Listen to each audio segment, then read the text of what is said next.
Assalamu alaikum wa rahmatullahi. Yan uwa barkanmu da sake saduwa a shirinmu na kalma zuwa ga ma'aurata. Da farko dai ina ba da shawara duk wanda bai ga shirinmu na baya yana da muhimmanci ya gan shi don maganganun namu suna da alaƙa da juna. Kamar yadda muka faɗa a shirin baya, wannan shiri zai na kawo wasu shawarwari da wasu hanyoyi ne da za su na inganta zamantakewar aure da izinin Allah. Abin da nake so na tunasar da mu shine wata hanya mai muhimmanci wanda ake binta domin kyautata alaƙa. Wace hanya ce? Mafiya yawan 'yan adam idan sun tashi suna so a kyautata musu ko kuma a ƙara kyautata musu akan wanda ake musu, sai su roƙi mutum, ba ka mana kaza da Allah ka fara mana, walau ta cikin faɗa walau ta cikin ruwan sanyi.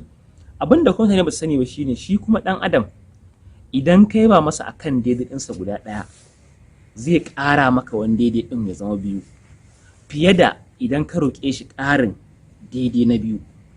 Abin da nake nufi a nan shine, idan misali mata mijinki mutum ne mai yawan fara'a amma kuma ba shi da kyauta, maimakon ki zo kina cewa ba ka min kyauta ai tana samar da soyayya, a kyauta kaza kaza kaza, a ihsani kaza kaza kaza, kawai ki rinka yaba shi akan murmushinsa. Kai, Allah ya bani miji na gari, miji mai sakin fuska, miji mai kaza, ki rinka yaba shi.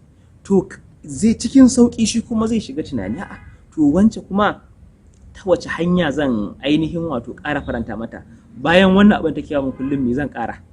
Sai ya ƙara shi kuma ƙarfin gwiwa. A'a matarka misali ta iya girki amma kuma bata iya magana ba, ko kuma bata iya wani abu makamancin haka ba, maimakon kullum ka rinka cewa ba kya min magana cikin ladabi, kina ɗaga min murya, kina kaza kullum ƙorafi ka mai banta akan girki alaji, girkinki daɗi, girkinki kaza da kaza. Kun dai san irin hanyoyin da kuke bi kuke yayyaban girki da sauransu. To ita kuma wannan abin zai zama mata ƙarfafa gwiwa, zai zama mata yana wato shajja'a ta, yana zaburar da ita akan wannan hanyoyin take bi ta yara ta kyautata maka.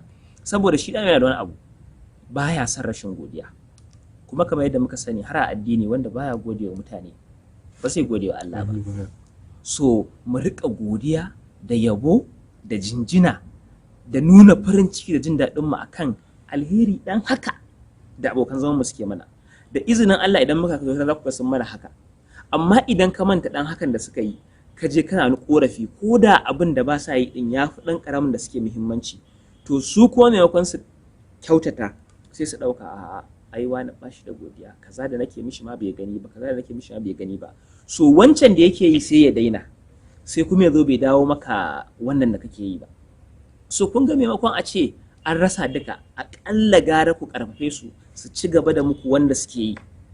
Kuma ma ina mai tabbatar ku da izinin Allah, duk wanda aka fiye yabansa akan wanda yake, to zai ƙara da wanda baya yi.